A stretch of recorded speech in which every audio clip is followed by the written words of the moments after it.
warahmatullahi wabarakatuh. Selamat datang kami ucapkan kepada para bapak-bapak camat ya dalam acara Karawang Golden Memories Culture Event.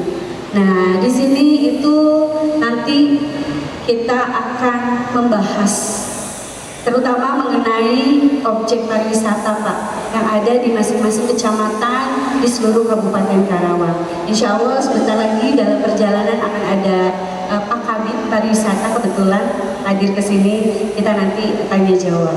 Ya baik, Bapak Ibu sekalian, tadinya acara ini mau keseluruhan ya, semua camat karena memang tujuan kami menghibur ya. Jadi Arina naon teh Pak, tong waka tegang. Kudu relax dulu seperti itu.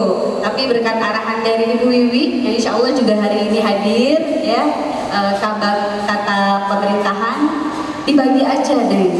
Karena kita tiba-tiba kemarin ya Pak ya mendadak zona merah, merah orange jadi belum stabil. Makanya dibagi Pak menjadi 4 kali pertemuan. Jadi hari ini ada sekitar 6 ya, 6 kecamatan, harusnya 8, tapi ada 2 yang izin mungkin akan hadir di pertemuan minggu depan.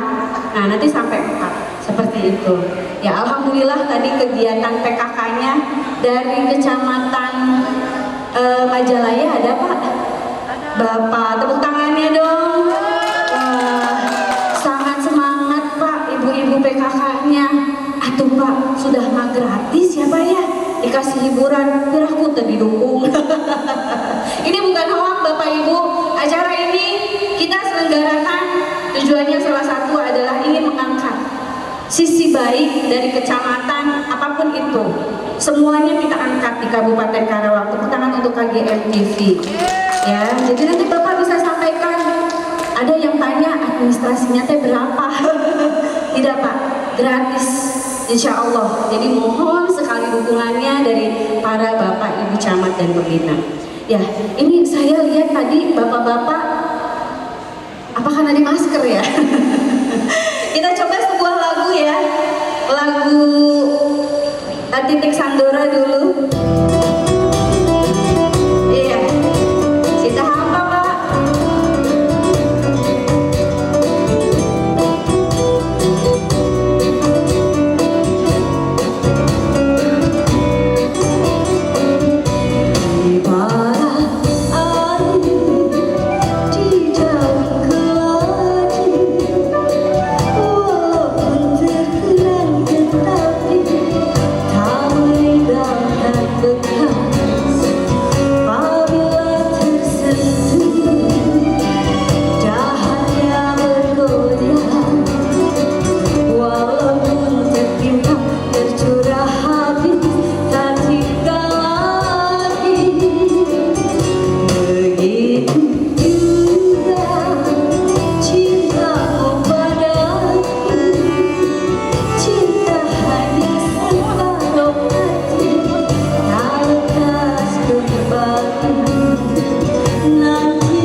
Suatu masa kau juga akan merasa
ya.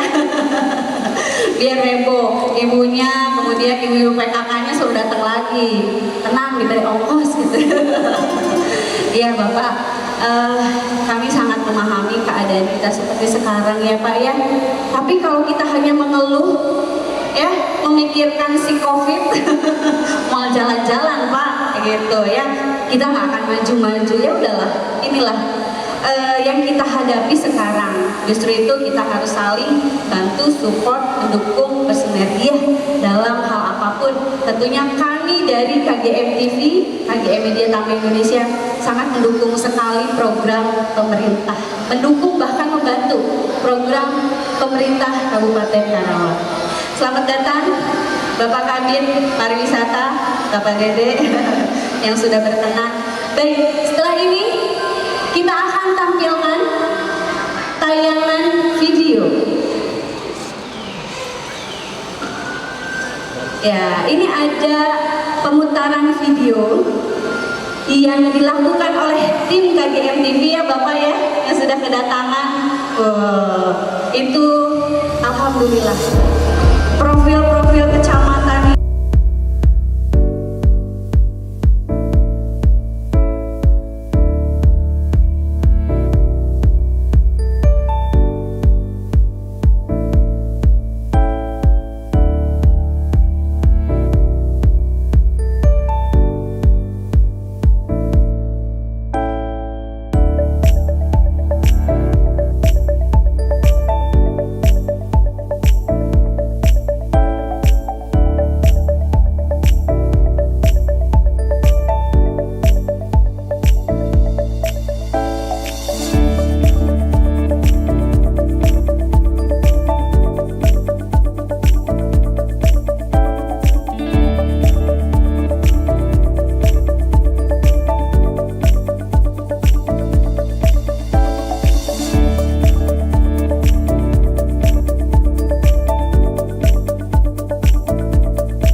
Berpotensi sekali Pak ya, kecamatan-kecamatan, dan itu patut kita angkat di sini.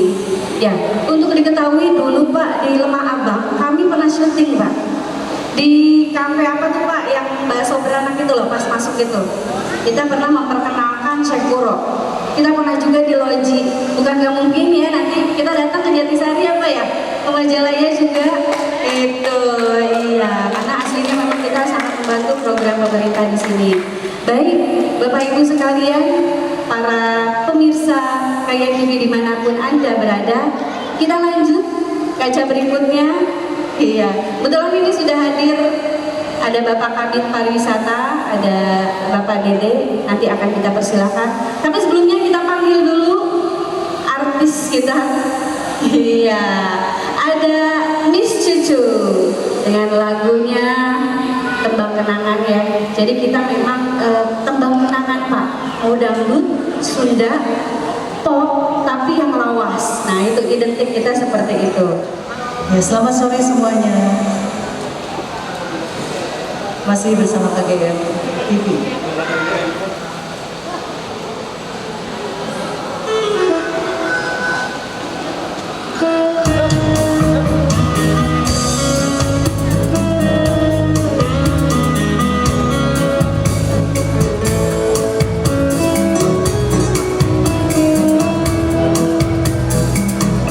Teringat pada sentuhan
Bersama saya kembali Bapak dan Ibu, Miss Kiki yang ada di atas sekarang ya. Tadi guru saya tercinta Miss Riani luar biasa.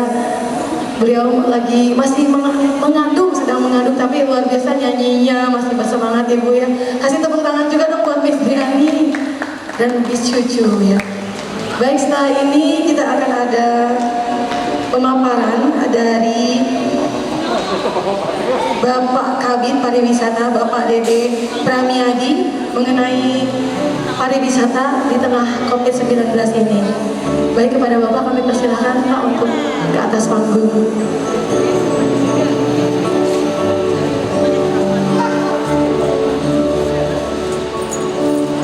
Selamat datang Bapak, terima kasih atas waktunya hari ini.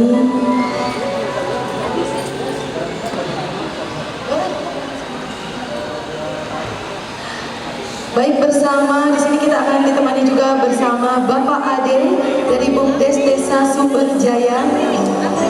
Kami persilakan.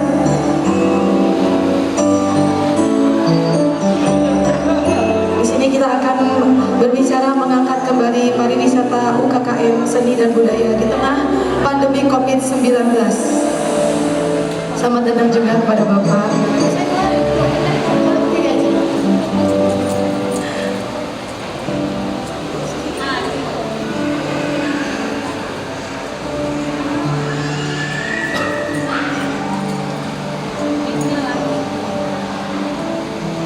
Baik, sekali lagi Assalamualaikum warahmatullahi wabarakatuh Bapak. Bagaimana kabarnya hari ini Pak?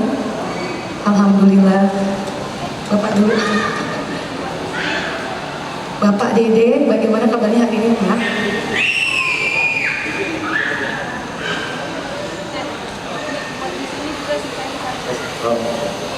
Alhamdulillah baik.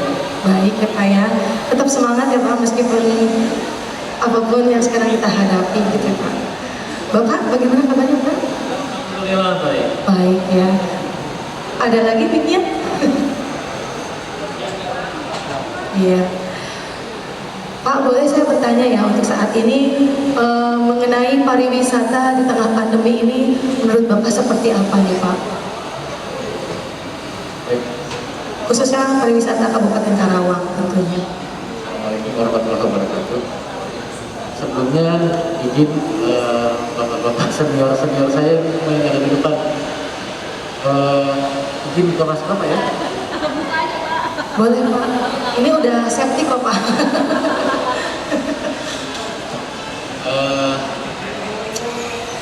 Sebelumnya mohon maaf, kami dari Dinas Pariwisata datang sangat terlambat karena memang situasi pandemi berpengaruh juga ke pekerjaan kami sehari-hari. Kami tadi baru berkumpul rapat pembahasan tentang penegakan protokol kesehatan di berbagai sektor, termasuk salah satunya pariwisata. Dipimpin langsung oleh Bapak Pejabat Sementara Bupati. Pembahasannya agak alot, makanya agak lama terkait dengan usaha kepariwisata. Tidak hanya di Karawang, semua tempat, semua daerah, terutama daerah-daerah tertentu yang mungkin unggulannya adalah dari sektor pariwisata, justru itu yang paling merasakan dampaknya. Sebagai contoh Bali, PAD-nya drastis menurun. Kegiatan usaha pariwisata di sana kebanyakan off. Sebagian berjalan, tetapi dengan adanya protokol kesehatan yang ada, pembatasan usaha sangat berpengaruh. Dunia usaha pariwisata kalau dibandingkan dengan usaha sektor lainnya di tengah pandemi ini memang kalau dibilang paling parah, memang paling parah dampaknya. Kenapa? Karena memang apa yang dilakukan di sisi sektor usaha pariwisata sangat kontradiktif dengan protokol kesehatan. Protokol kesehatan bicara dilarang berkerumun, harus menjaga jarak. Padahal pariwisata memang bicaranya kita masih berkerumun di satu tempat. berekreasi dengan keluarga, dengan teman. Tapi itu memang kontradiktif dengan apa yang dilarang dari sisi protokol COVID-19. Makanya dampaknya memang paling kalau saya bilang paling parah. Usaha industri masih bisa berjalan, apalagi dengan adanya produk-produk yang masih diekspor. Usaha kuliner masih bisa berjalan, meskipun tidak boleh makan di tempat, tapi bisa dengan cara belanja online. Tapi kita tidak mungkin wisata online, karena kan yang dirasakan oleh wisatawan itu rekreasinya. Tidak mungkin berekreasi hanya menggunakan media virtual. Meskipun ada yang bicara bagaimana kalau dibuatkan wisata virtual, ya bisa sih bisa, tapi efek yang dirasakan oleh wisatawan akan berbeda dengan halnya kalau kita datang langsung ke lokasi. Kemudian kalau di tempat kita di Karawang, tidak hanya di Karawang, sebetulnya semua daerah kita juga sama. Pada saat terjadi pandemi di bulan Maret, awal terjadi pandemi ini di bulan Maret, semua sektor usaha pariwisata,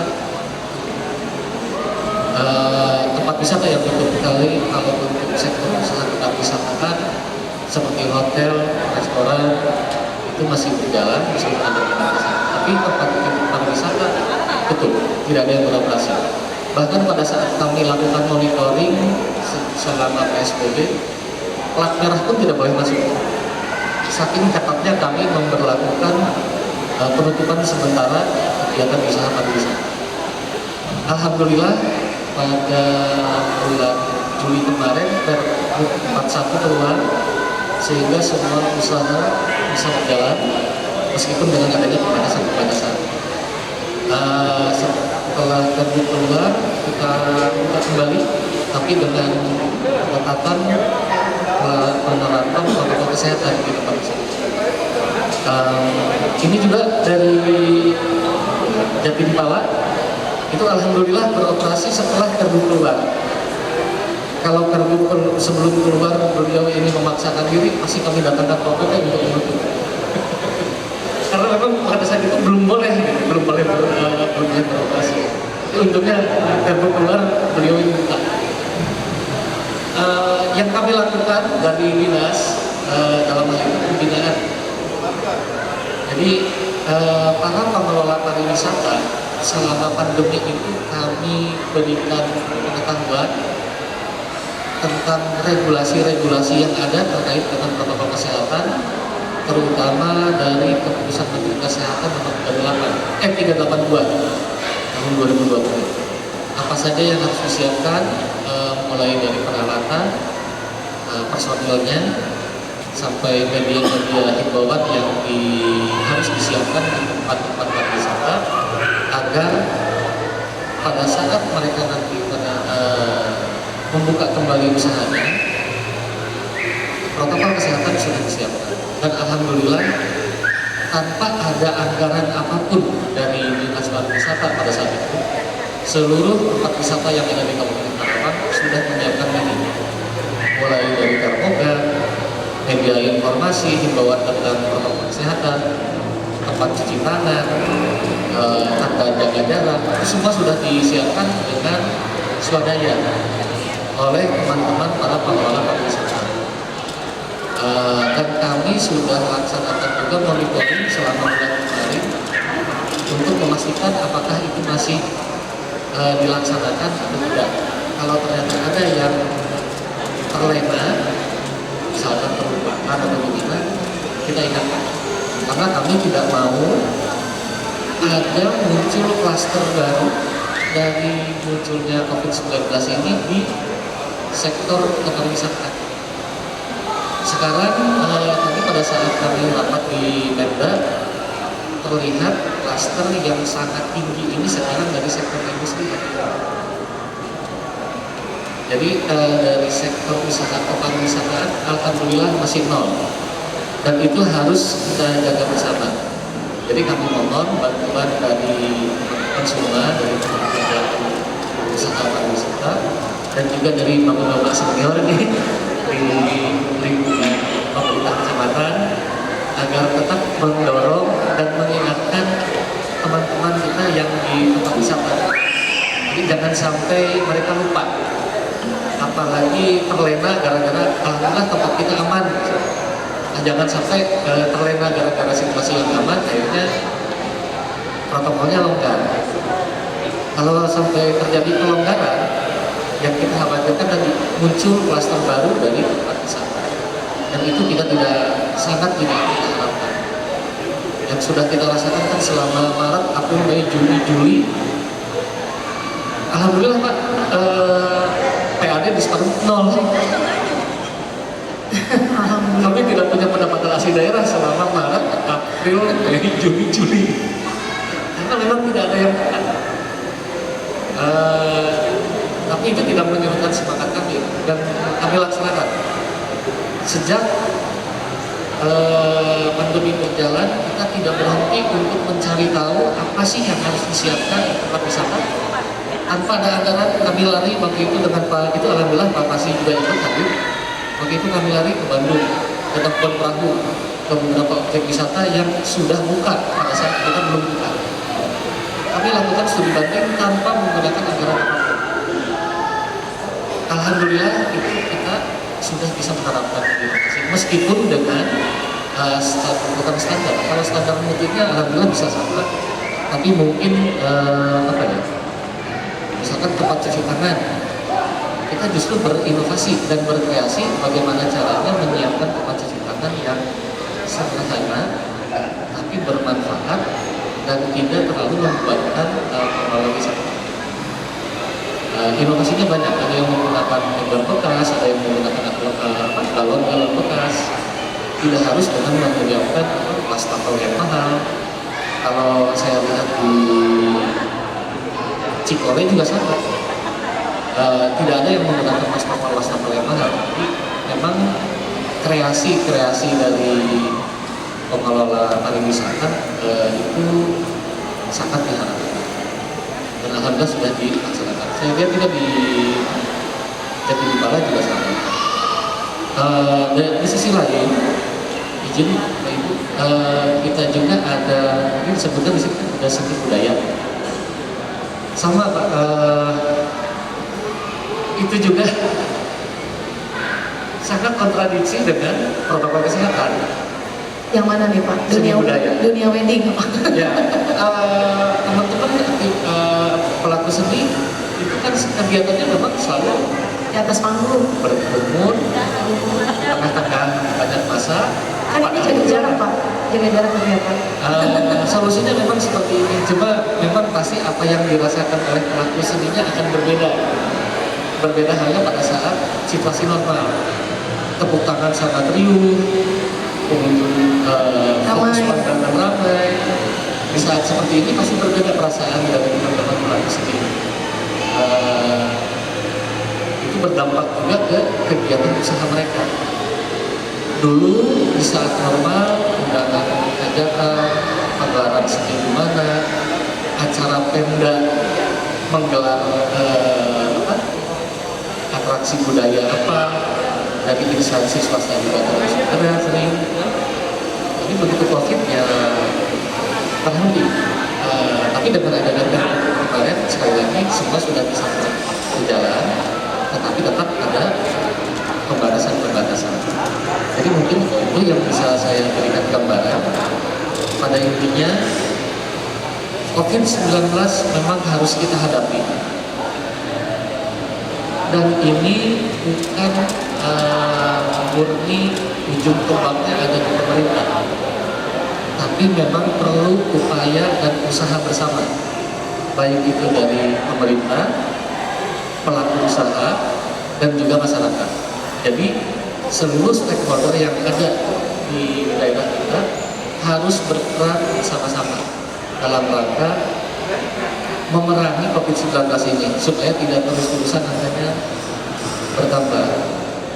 Kesadaran masyarakat dalam hal protokol kesehatan di semua tempat, bukan hanya di tempat wisata, di semua sektor usaha, bukan hanya sektor usaha pariwisata, bukan juga hanya di kesenian. Itu perlu selalu kita ingatkan Jadi mohon juga teman-teman bantuan dari teman-teman KGN untuk selalu mengingatkan masyarakat dalam hal 3M, karena itu langkah yang paling mudah yang bisa dilakukan oleh setiap individu. Adapun pemerintah pasti bergerak dengan tangan-tangannya masing-masing, tangan dinas kesehatan, tangan dinas pariwisata, tangan dari dinas perindustrian, itu semua pasti bergerak. Tetapi itu tidak cukup kalau kesadaran masyarakat juga tidak kita dorong untuk ditingkatkan kesadaran. Itu sebagai penutup, sekali lagi mohon dibantu agar kesadaran masyarakat dalam protokol kesehatan ditegakkan dan dilaksanakan dalam kehidupan sehari-hari supaya pandemi ini cepat berakhir. Itu aja mungkin dari saya. Kalau ada yang ingin tanya, makasih. Barangkali dari Bapak Ade ada yang mau ditambahkan Pak mengenai pariwisata di tengah pandemi ini. Ya, Assalamualaikum warahmatullahi wabarakatuh. Saya dari destinasi wisata Jatidipala yang berada di Desa Sumberjaya, Kecamatan Aturan, Kabupaten Karawang, terkait dengan adanya pandemi COVID-19 ini memang kurang lebih komplit dipaparkan oleh Pak Kabid Parekraf. Jadi paling hal yang memang saya tambahkan bentuknya bukan dari semacam sambutannya atau paparannya, lebih ke arah permasalahan yang dialami oleh destinasi wisata Jatidipala ini. Karena memang destinasi wisata Jatidipala itu adalah milik BUMDes, milik badan usaha milik desa dari Desa Sumberjaya, di mana konsepnya adalah ekonomi kerakyatan. Ada sedikit perbedaan ketika memang tempat wisata itu adalah milik swasta atau milik personal. Ketika ada anjuran, akan lebih mudah untuk membuat keputusan tutup atau buka atau seperti apa, itu akan lebih mudah. Tapi ketika kondisinya seperti yang dimiliki oleh BUMDes Sumberjaya dari Desa Sumberjaya Kecamatan Aturan ini, sedikit ada konflik yang alot jadinya Pak, ketika memang penerapan aturan-aturan yang ada, karena di situ banyak masyarakat yang dilibatkan sebagai pemilik dari kios-kios yang ada, terus juga wahana-wahana permainan yang ada dan lain sebagainya. Jadi katakanlah ketika ada anjuran untuk ditutup, nah suara-suara dari bawah ini karena memang mereka menjadikan itu adalah mata pencahariannya, nitip suara gitu ke kami sebagai pengelola, yang mana jangan ditutup Pak, ini kami bagaimana. Nah, ada sedikit dilematis di situ. Mungkin ketika memang itu adalah milik pribadi ataupun swasta yang tidak banyak pihak, ada anjuran tutup, ya udah resiko pribadi gitu, tidak ada beban moral. Berbeda dengan Jatidipala yang tadi saya sampaikan, ketika kami ingin sebagai pengelola ingin mendukung penuh apa yang menjadi anjuran dari pemerintah, tidak mau berrepot-repot ambil risiko istilahnya, udah tutup, tapi di belakang kami ini suara-suara riuh gemuruh tetap untuk mendorong, Pak ini bagaimana caranya usahakan tetap buka. Jadi kurang lebih seperti itu tambahan dari kami dari destinasi wisata Kebon Jatidipala, yang mudah-mudahan juga dipikirkan oleh dinas terkait kira-kira solusinya seperti apa Pak ketika permasalahan itu, kurang lebih seperti itu. Iya baik, jadi Bapak ini lebih ke curhat ya dari rakyat rakyat kita ini Pak, gimana nih Pak? Baik, barangkali bisa langsung dijawab lagi kembali oleh Bapak. Kalau penutupan sih kayaknya belum ada ya, kita belum ada instruksi penutupan. Memang kalau usaha yang dilaksanakan hasil kerjasama dari berbagai pihak itu tidak menutup mata, pasti ada saja permasalahan, dan itu memang harus diselesaikan berdasarkan kesepakatan bersama. Kaitan dengan penyelenggaraan usaha, kita tidak akan pernah memerintahkan kecuali ada hal-hal yang melanggar dari sisi regulasi, terutama saat pandemi ini.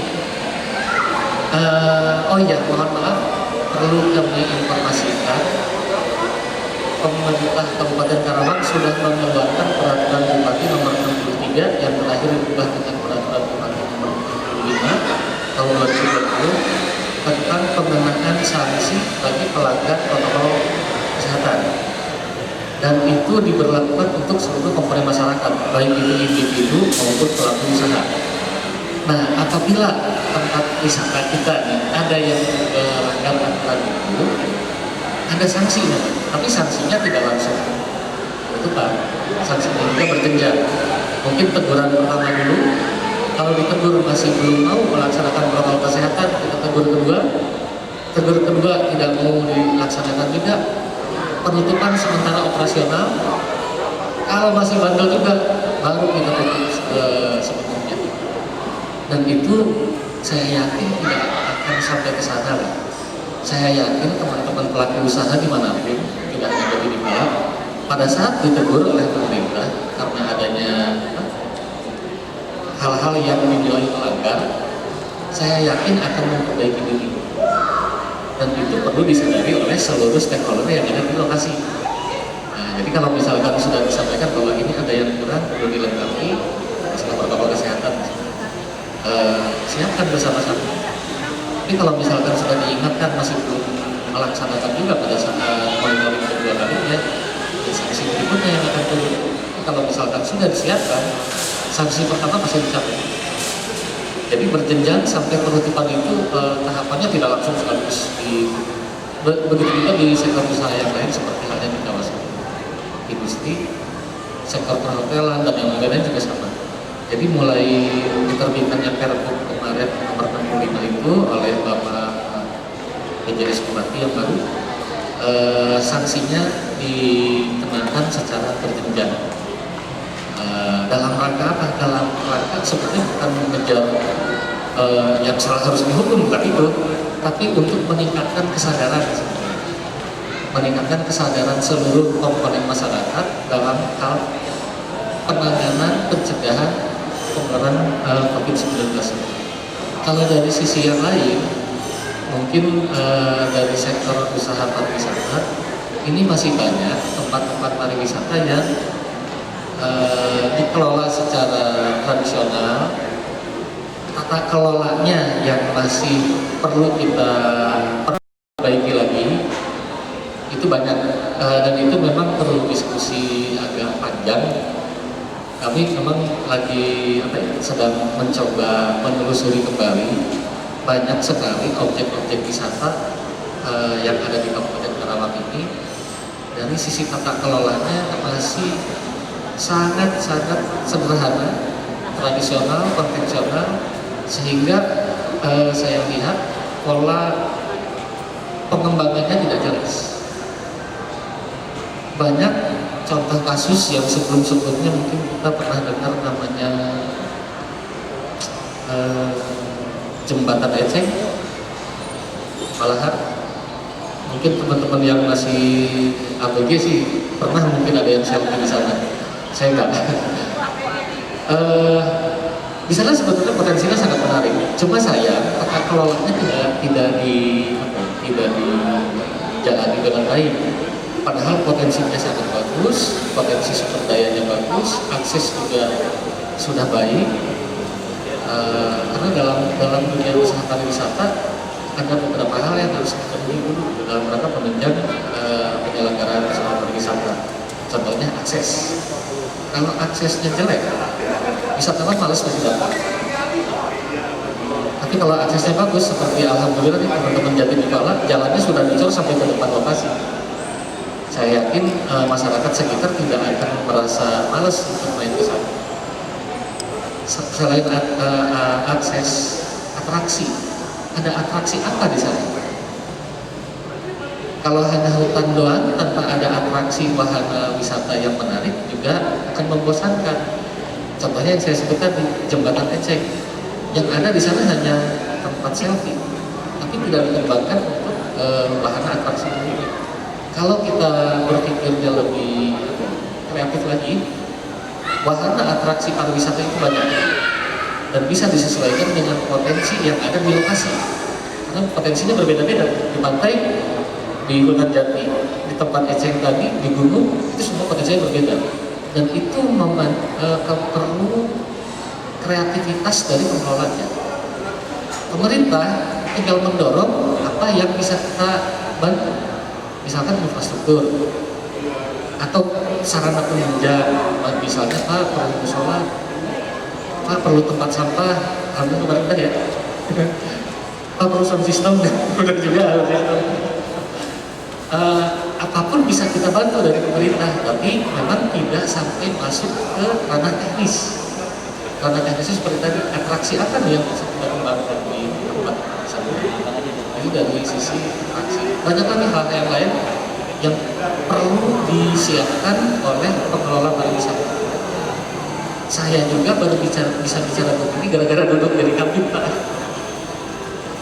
Jujur saya tadinya orang PU. Bukan orang pariwisata. Mungkin yang pernah ke Cipta Karya pasti kenal saya. Bicara pariwisata memang hal yang baru, tapi sangat menarik. Banyak hal yang bisa kita sentuh, dan itu sekali lagi perlu kreativitas dari teman-teman pengelola wisata yang ada di lokasi. Kalau misalkan perlu diskusi, kami sangat membuka diri. Mumpung kami sekarang masih nganggur, kegiatan kami tidak banyak. Justru ini momen dan peluang buat teman-teman dari pelaku usaha di sektor pariwisata untuk berdiskusi, mencari dan menggali potensi yang ada. Ayo kita diskusikan. Bicara anggaran, memang semua sudah tahu. Tahun ini anggaran kita sangat tertekan. Tapi kalau kita diskusikan dari sekarang, mungkin akan menjadi peluang untuk membentuk atau membuat sebuah program baru di tahun mendatang dalam rangka menunjang dan mengembangkan usaha di sektor pariwisata. Itu yang kami harapkan dari semua teman-teman pelaku usaha pariwisata. Sangat-sangat itu. Begitu.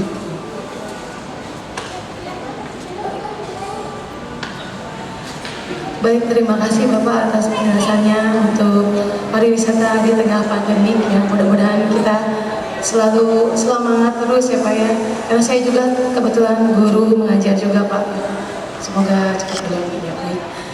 Baik hadirin, karena sesaat lagi kita akan break azan. Kita akan kembali lagi dalam acara KGM Cultural Event setelah pariwara berikut ini.